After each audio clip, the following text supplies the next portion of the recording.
Hey, good afternoon. Hello, everyone, or good morning if you're joining us from Hawaii. I know there's a little bit of a time difference there. We're just going to get a little settled in, but we're going to start here shortly. Just to let everyone know, this is being recorded. We're going to make sure to send this out to any family who is unable to be here today. And then if there are any questions or maybe something a part of the presentation, which you may have missed if you joined in late, we'll be able to send this to you via email.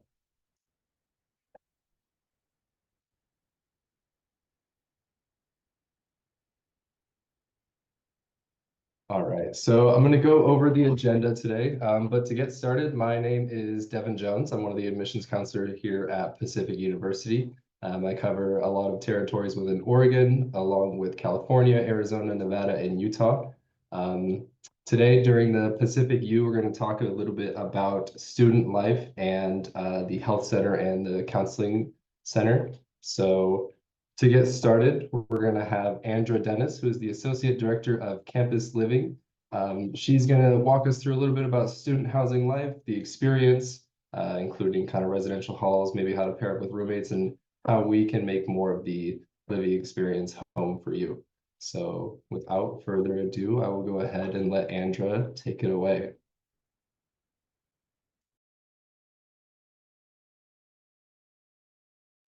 Oh, you are muted.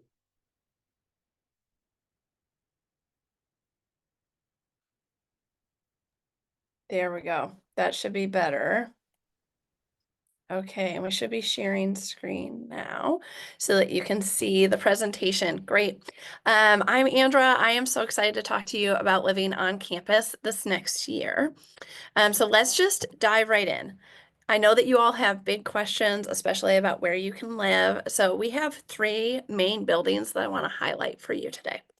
The first one is McCormick Hall. So McCormick is one of our historic buildings on campus.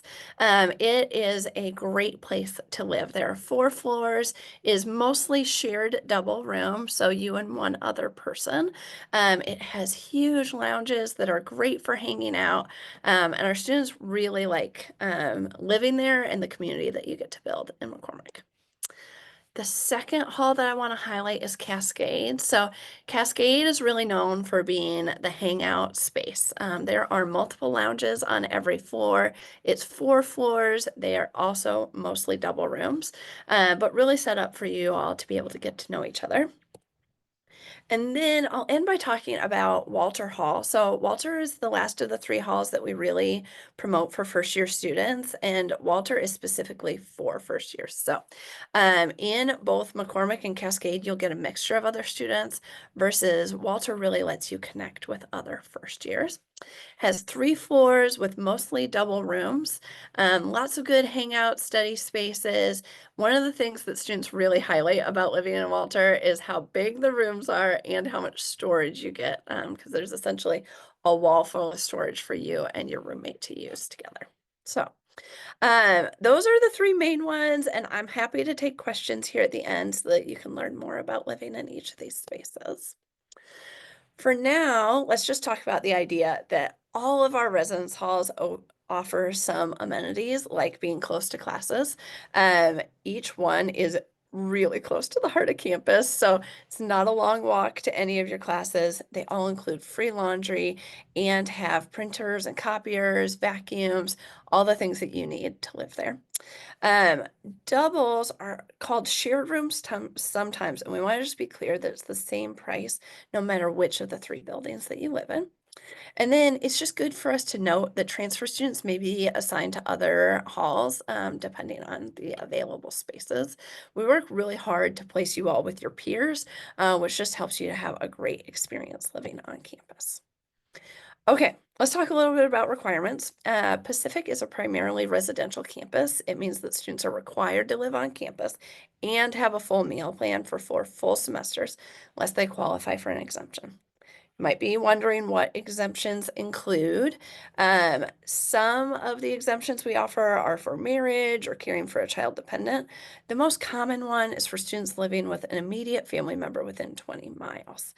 And if you're curious about that whole process, we'd really encourage you to go to pacificu.edu/campus living.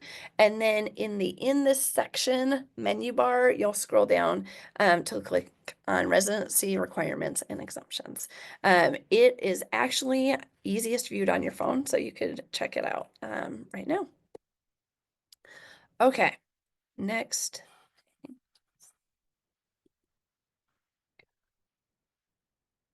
Okay, it's not clicking. There we go.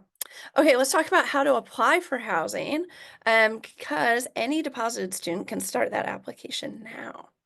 So the things that you need to do, you need to be deposited, you need to set up your Boxer ID and password, and then you can complete your online housing application. The deadline is June 12th, and that is so that as many students can get that in by that deadline as possible. Following the deadline application, you can work on finding a roommate. There's a function called Roomies in the software that we use for our housing, and it allows you to find other students who might have similar interests as you and kind of get to know each other and then make a roommate group to be placed together. If you don't want to do that, that's okay. Our software includes an algorithm that will match you with a roommate based on the preferences that you list in your housing app. So just really encourage you to be honest about who you are.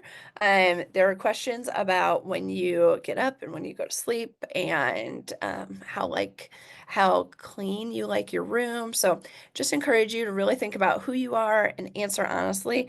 That will help us to make a really great roommate match for you. Okay. Housing accommodations. Sometimes students want to ask questions about placement-related accommodations. We'd really encourage you to connect with the Office of Accessibility and Accommodations. As soon as you're able to do that, they then work with us to figure out the accommodations that you need, and then we work on placing you based on those accommodations. Okay, how does this all work? Essentially, the biggest thing that people want to know is when they're going to get their room assignment. That happens in very early July. So in order to make a room assignment, we consider your preferences, your roommate's preferences, the room's availability, and the accommodations you need. Put all of that together, and then we work on getting your assignments in June after that housing application deadline. And then we send those out in early July. It's also good for us to talk about meal plans, which are a big part of your life on campus. We have three main meal plans: Boxer 21, Boxer 17, and Boxer 14. Those numbers are related to how many meals a week you're getting. So Boxer 21 means every meal of the week. You can go and swipe in. We do breakfast, lunch, and dinner on weekdays. And then the difference on weekends is that we do a continental breakfast, which is a little bit lighter, and then brunch, which is a little bit heavier than lunch typically and includes some breakfast options, and then dinner on the weekends. In your first couple of weeks of school, you're also going to get to choose your meal plan if you would like to switch. We have what's called declining balance. Those are dollars that you can spend at our market, which is like a little convenience store, or our coffee shop, which is Boxer Brew. And so if you would like to have the flexibility of that spending, you can do that in those first 2 weeks. We also have Boxer Bucks, which are just like declining balance dollars. You can add those on to any meal plan that you'd like. And then all of our full meal plans are the same price. So again, you're welcome to check out our website and learn more about those rates. Okay, let's talk about moving in. Moving in is just the most fun part of the year. There's just so much energy and excitement on campus, and we love welcoming you. So it happens August 22nd. That is a Friday this year. We'll be doing move-in first thing in the morning that day. If you are an athlete, fall athletes often have earlier move-in dates. All of that information will be coming from your coaches.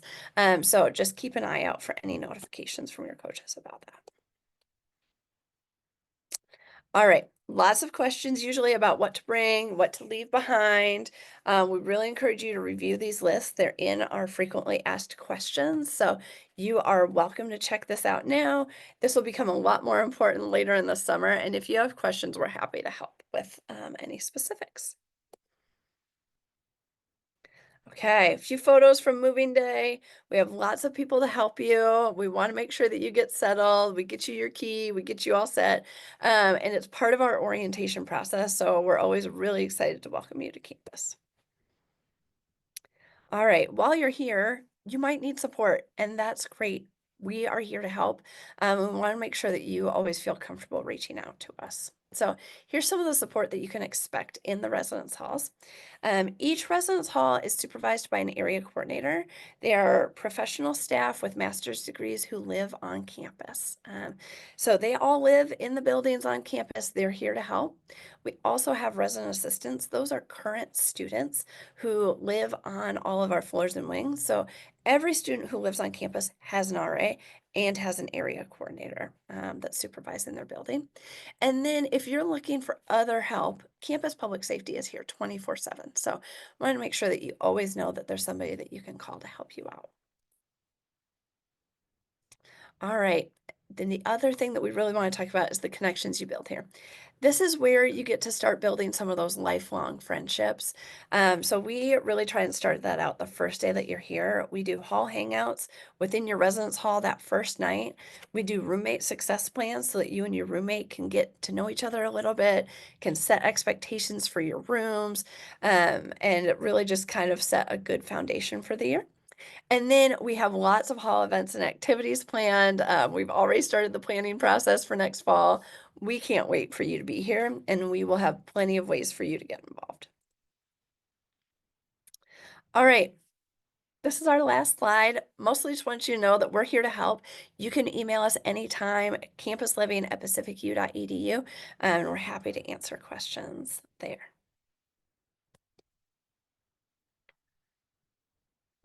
Stop that share. Great. Okay, Awesome. go ahead, Devin. Oh no, thank you so much. Yeah. Did you have any more for your presentation? No, I was just gonna say that if anybody had questions right now, I'm happy to answer them, or I'm happy to answer them via email later. Yeah, so I have one question right now. The question was in relation to the kind of the students, the roommates making plans. Um, if the two roommates did not, you know, get together or hash out their beef, so to speak, is there a way to move on after that? Yeah, absolutely. So we try our best to make those good roommate matches, but sometimes it doesn't work, right? And we're pretty open about that. We don't want you to feel like you need to hide that. So we offer room changes throughout the year. So we set aside the first 2 weeks of the semester where we need everybody to stay in their assignments, just as we're getting everybody checked in and solidifying where everyone's at. And then after that, we open room changes and allow people to ask for different room changes. We process those every Wednesday. And then at the end of the semester, we also close it as we're getting closer to finals, just so that everybody can stay in their rooms and focus on their studies for that end of the semester.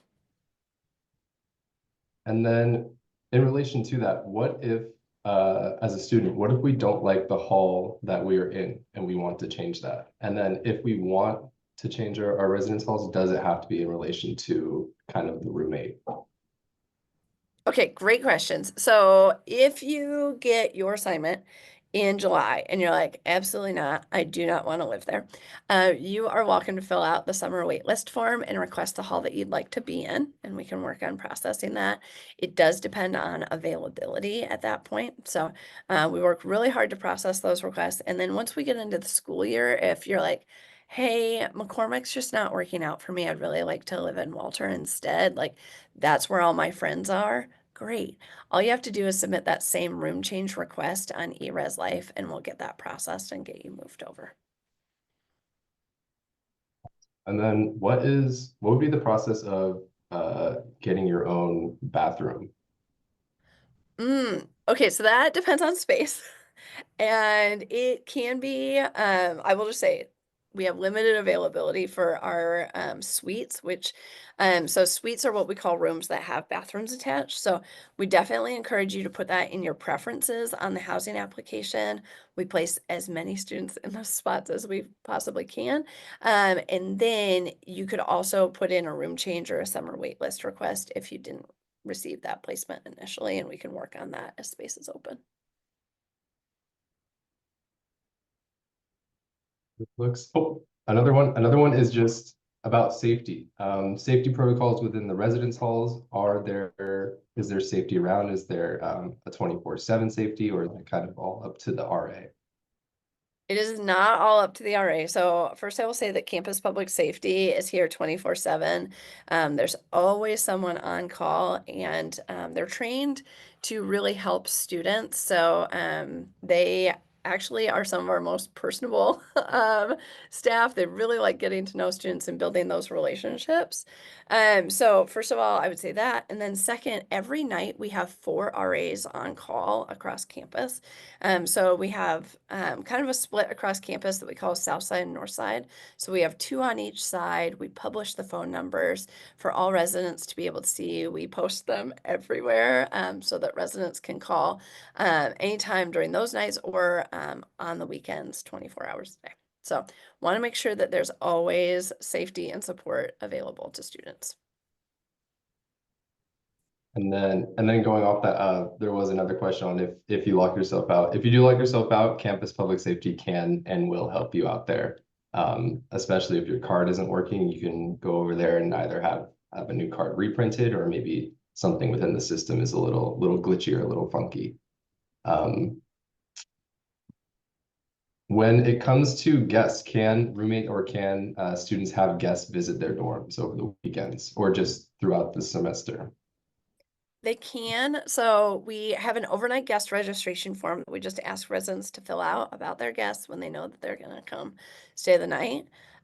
We do have a 4 night per semester limit. So for the same guest. And then what we really encourage is for you to talk with your roommate ahead of time so that they're not surprised about you having a guest overnight. Yeah, I can speak from experience that communication is key your freshman year with your first roommate, with all roommates, but yeah, especially if you're sharing a room with someone you've never really shared a room, talking it out will always help, regardless of how you feel before. Absolutely. Another question is, what does kitchen access look like? Every residence hall has a community kitchen. So Cascade has 2 and everyone else has 1. But that allows students to be able to have a spot to cook if they'd like to. And then we also have multiple microwaves in the hall so that if you are having some ramen or some Easy Mac, that you've got easy access to get that heated up. And then, okay, we'll do one more question. So this one I got is, in terms of amenities within the residence halls, and I think they're talking about like maybe like the main lobby area or like the group hangout area. Sure. Are they more or less the same? Yes, in some ways. So, okay, all of them have a big open area with lots of comfy seating around it. All of them have a big game table, but it varies between residence halls if that is ping pong or pool. So, um, they all have something, but that varies a little bit. And then they all have study rooms also. Yeah, it definitely, the dorm or the residence halls are definitely more than just a place where students open the door, find the room and go in. It really does feel like more of a hangout section and more of kind of a community-based home that you're sharing amongst with a bigger group. Um, and yeah, the game tables are really different within the residence halls. So you'll figure out what students like what sports depending on which hall they're in, realistically. Um, Absolutely. Awesome. Well, Andrea, I think we are going to wrap that up. Thank you so much for joining us. If anyone has any further questions, we will add Andrea's contact in the link, and then we will send this presentation recording at the very end as well, in case you wanted to recap. Um, And then moving on, so we are going to transition into the Student Health Counseling Center. I should have checked in with Graham and Perla, make sure they were here, but I am gonna quickly introduce Graham and Perla. So today we have Graham Turner and Perla Andrade. Graham is let me double correct myself. Yeah, the Mental Health Promotion and Prevention Specialist, and then Perla is the director of Student and Employee Health Center. So they're going to kind of talk about some insight into the counseling center, how students can take advantage of support services within campus or on campus, and then how the student goes about maybe receiving that eligibility or just why mental health is a key part to success within college. So without further ado, I'm going to go ahead and give the floor off to Graham. Thank you, Devin. Hello, everyone. My name is Graham Turner. As Devin introduced, I work in the Student Counseling Center. Pearl and I are here to talk about some of the kind of mental health and physical health services here at Pacific. I'm going to go ahead and I'm going to share my screen so that you folks can see. We have a short presentation for you, and then we'll have time to ask questions as well. You're also welcome to put questions into the chat or things like that. Full disclosure, I do a fair, yeah, you're seeing the right one. I do a fair amount of presenting, and I'm not excellent at double tasking of like doing the presenting and looking at the chat. So Perla and Devin, if you can also give me a little bit of help if there's folks in the chat. All right, we'll go ahead and we'll dive in. So we're thinking about the Student Counseling Center today. There are just a couple short slides for you here. This is our Student Counseling Center staff. We have a small but mighty team. The two folks in the bottom left corner here, Francesca and Deontay, are graduate trainees that actually come from Pacific's own School of Graduate Psychology. The top level here are our counseling center staffs. This is Dr. Laura Stallings, who is not only the director of the Student Counseling Center, but is also the Dean of Student Wellbeing. We have our Associate Director, Sarah Buchanan, and then our treatment team, Keiko, Jaya, and Amanda. You'll see they're all PhD level clinicians. Angela here is our office coordinator. So when your student, if and when your student talks to the counseling center, they'll likely be talking to Angie. And then there's myself who does mental health promotion. My job also covers things like alcohol and other substance harm reduction in education, as well as suicide prevention and postvention.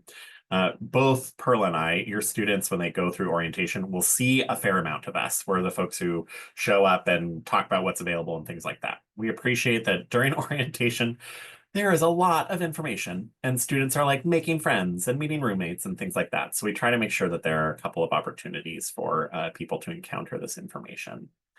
There are a number of services available through the Student Counseling Center. These include things like consultation, crisis services, and short-term counseling. The Counseling Center uses a short-term therapy model, and what that means is if you're a student, or if there are students in the room, if you're identifying that you want kind of long-term weekly care, typically, but not always, the Counseling Center will be referring you out to a community provider. For anyone who's ever tried to navigate like mental health referrals and getting connected to a therapist, it can be very challenging, partly because there's a shortage of folks in the field. So people encounter that as a barrier, and the Counseling Center team actually has a really deep and extensive referral database. And we see people here. Myself and the team do things like community engagement and trainings. That looks everything like I do 3 suicide prevention trainings every semester. Our team goes to different classes and talks to classes about how to moderate stress, how to practice mindfulness. We work with our graduate students as well. And then we run support groups and workshops. Those look like everything from like fun crafty things of like come make friendship bracelets with the counseling center to we have like a series about mindful coping. We have a workshop about practicing self-compassion, building an anxiety toolbox, things like that. The counseling center offers urgent walk-in Monday through Friday, noon to 1 p.m. And what that looks like is for students who may have kind of an emergent or pressing concern, they can just walk in, call or email as well. We provide teletherapy services if someone would like to do that. And they don't need an appointment for that noon to 1 time. So that's to try to make sure that we're as available as possible for our students. I apologize, the slide here, the formatting is a little off, but we also feature this the Student Counseling Center 24/7 crisis and support line. I know there was a question earlier about safety and things like that, and this is one of the other key resources that we offer. This is a line that's accessible 24 hours a day. It's connected to licensed mental health clinicians, and it feeds back into the counseling center. So that helps us make sure that we're doing kind of wraparound care for our students. That line is available to students 24 hours a day, 365 days a year. It also includes when students are on travel trips, like outside of Oregon, as well as internationally when they are on study abroad. One thing I like to talk about when I talk about counseling center services is that counseling center services are confidential. There are some circumstances that allow us to breach a student's confidentiality, but they're very, very limited. They include things like an imminent risk of harm to self or others, or reports of child abuse or neglect. Other than that, everything that's shared in the counseling center is confidential. The reason I punctuate this a little bit is sometimes parents will be like, I know my student is seeing someone at the counseling center. I just want to make sure that they made it to their appointment today. Your students' privacy rights extend to and go beyond being able to tell you that information. So sometimes parents can be surprised of like, hey, I just wanted to check. And on our end, the answer that you'll receive is, we can't confirm or deny that. That is a part also, you know, if there are students present in the room, and for parents as well, like this is a launching phase. This is a change in your students' responsibilities and their rights as well. And this is where they get to enjoy a really high level of confidentiality. We offer free, all of the counseling center services are free of charge. They're free, they're confidential. The counseling center, if you've been on campus, is in the building directly to the left of admissions if you're on the street or facing admissions building. The Student Employee Health Center is also in the same building. We share a building. We do consult and work with each other, but those also require the appropriate releases to allow that exchange of information as well. If it's okay, I'm like, I remember when I went to college and I like made my first doctor's appointment, which I probably should have done before I went to college, and had a real moment of like, how do you do this? So like, we're here to support your students with mental health referrals, and then I'll pass it over to Perla here in a moment. But if folks have questions, please feel free to ask them out, or I guess maybe Perla will present and then we'll do questions. You'll see at the bottom here that at Pacific University SEC, that's our Instagram handle. That's where we do a lot of our announcing about outreach and trainings and resources and things like that. For parents and caregivers, we recommend that you follow it, partly to allow you to gently nudge your student to attend events that might be helpful for them. I always feel awkward plugging our Instagram because I'm like, part of what your students will encounter is like, we have a workshop on social media and mental health, which is largely that social media is not good for your mental health. But then I'm like, but follow us on Instagram. So it's a little awkward, but I'm happy. We'll hang out here and we'll take questions and things like that. This team is dedicated to the wellness of your students, and we are here for you and them. For parents and caregivers, you can call the counseling center for consultation. Like if you have a question, I'm just like, hey, it seems like my student has been feeling kind of blue lately. What do you recommend? And we'll be able to provide feedback for you. We just can't indicate whether or not your student has engaged with counseling center services. And again, just this last piece to return to safety. If your student is experiencing something like a mental health crisis where their safety is in danger, that's one of those circumstances that allows us to breach their confidentiality and initiate contact with family and their emergency contacts. So we're trying to really balance both your students' right to confidentiality and privacy while also protecting their well-being. I'm going to go ahead and I will pass it over to Perla. Thank you, Graham. So again, my name is Perla and I'm the director of the Student and Employee Health Center. Can we go to the next slide, please? I'm going to ask Graham to just handle the slides. Sorry, thank you. This is our staff. We are very fortunate to have an internal medicine doctor as part of our staff here at the health center, Dr. Melanie Doak, who has over 20 years of internal medicine experience. And we also have one physician assistant, Kaylee Barfield. She has been with us for maybe a little bit over 4 years. And Kaylee actually started her career here at Pacific as at the behavioral health clinic. So she has a little bit of background with behavioral health. And then we onboarded her onto the health center. So she is a great physician assistant also to have on board, and she received her doctorate in science here at Pacific last year. We also have 3 medical assistants who share, or we share them between clinics, and we have 2 front desk coordinators. Next slide, please. Some of the services that we do offer are listed here. If you need something specific, you don't see it listed here, you can always call us. We also manage medications. So if you are receiving treatment back at home and you're worried on how you're going to get your prescription here, you can call us and schedule an appointment to establish care, and we can manage your medications. We also don't promote it as much, but we do have some students who are on ADHD medications. So as long as you have started treatment back home and transferred your records to us, we should be able to continue that care. We would just not be able to start it or change medications for you. Adjusting, it would be dependent on the doctor or the provider that you see, if they feel comfortable with adjusting those medications.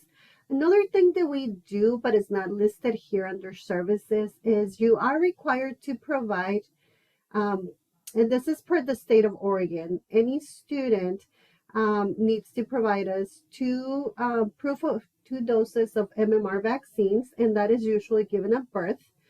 So that, again, is a requirement of the state of Oregon, but we, the health center, we manage the records and put in the information into the university's system. So if you have any questions about how to do that once you're accepted or getting ready to come.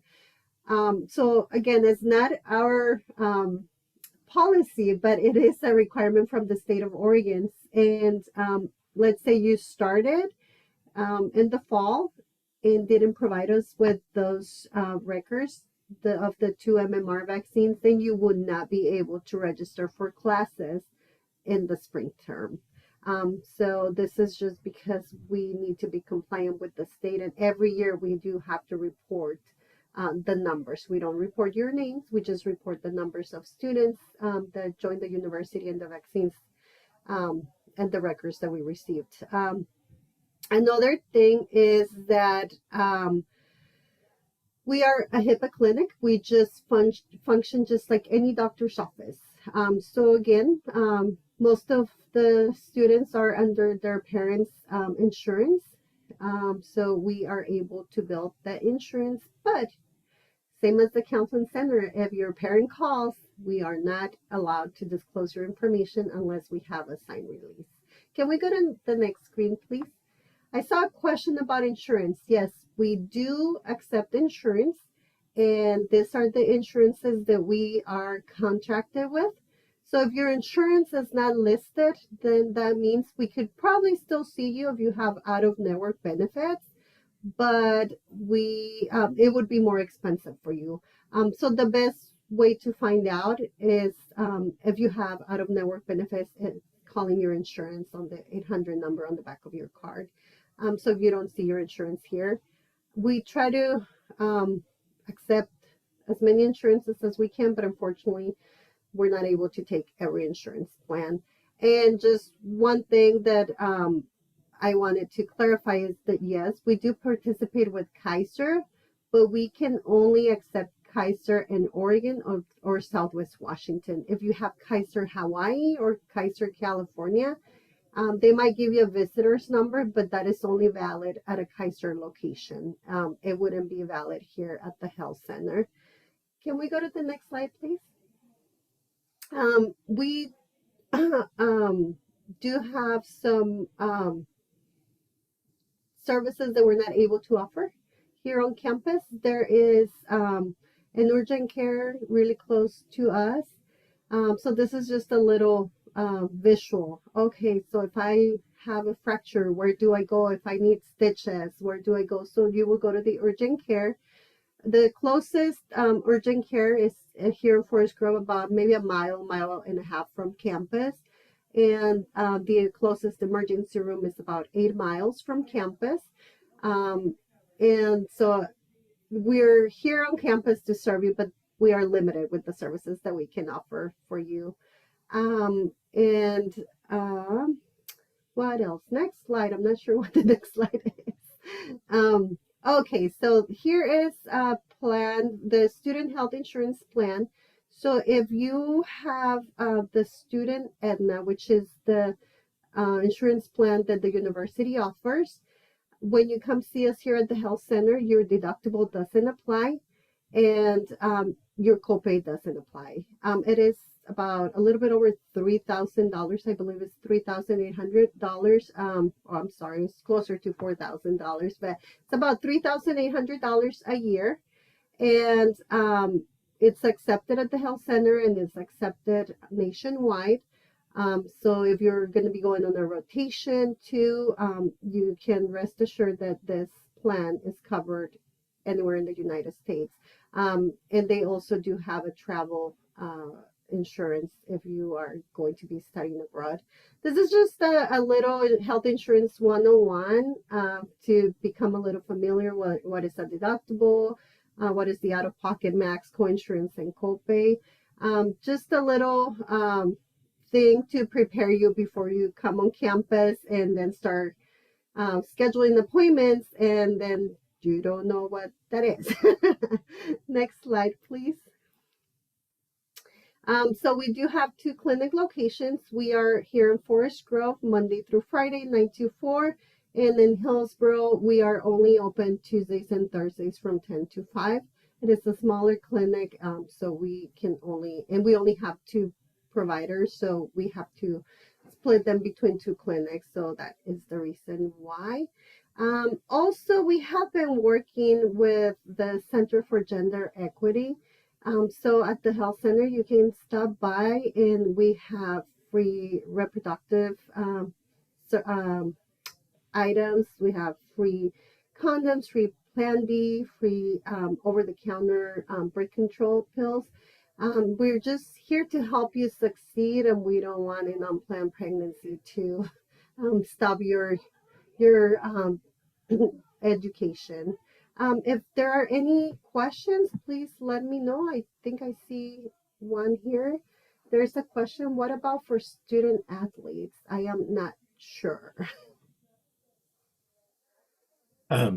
I think I can speak a little bit to student athletes, but this should be taken with a grain of salt. So there is an athletic training room that has a athletic medicine team that includes a PA as well. So student athletes typically for like sports related like injury or injury management are going to be interacting with the training room. And the way that training room works is kind of complicated, but like trainers have particular sports and there are drop-in hours and things like that. Your students, I believe, are also covered under the university's insurance policy. So if they're like traveling on a sports team and they're injured, those things are typically covered by the university's plan. Well, and I can add a little bit to that. I wasn't sure on the specific question, but for student athletes, they do have the athletic trainers. They also have, and this is only for student athletes, if you have an injury that happened during sports or during practice, they now have a physical therapist, so you can receive your physical therapy treatment in the athletic department. And also they can bill your insurance. And like Graham said, the secondary insurance, the sports insurance would pick up whatever your primary insurance doesn't cover. But you are required to have insurance when you come to the university. Are there other questions?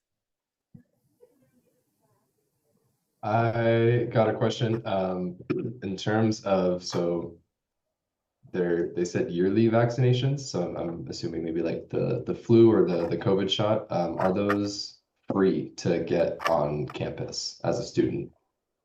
We do offer at the health center the flu vaccine. With most insurances, there is no cost. This is a preventative vaccine, but we do charge for it. In the COVID vaccine, we do not have it because it's complicated for storage and short expiration dates. So we do send students to the pharmacy to get the COVID vaccines.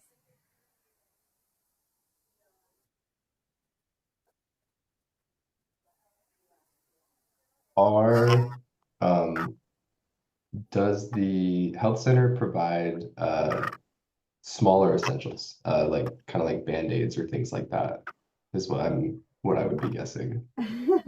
We do have a lot of free stuff here at the health center. If you need a Band-Aid, we're not going to tell you no. But also during orientation, we do give you a little personal first aid kit to have with you. But yeah, I mean, if you need a Band-Aid, you're more than welcome to stop by. And like I said, we do have a table full of goodies for students that we just love seeing everybody stop by and just saying hi and taking whatever they need.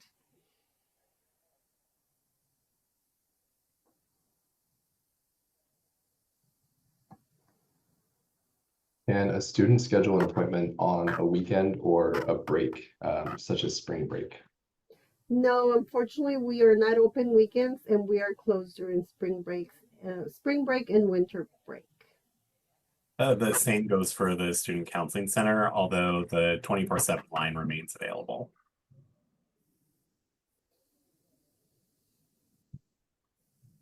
It's like, I feel like I had one last question, but I misplaced it, so sorry.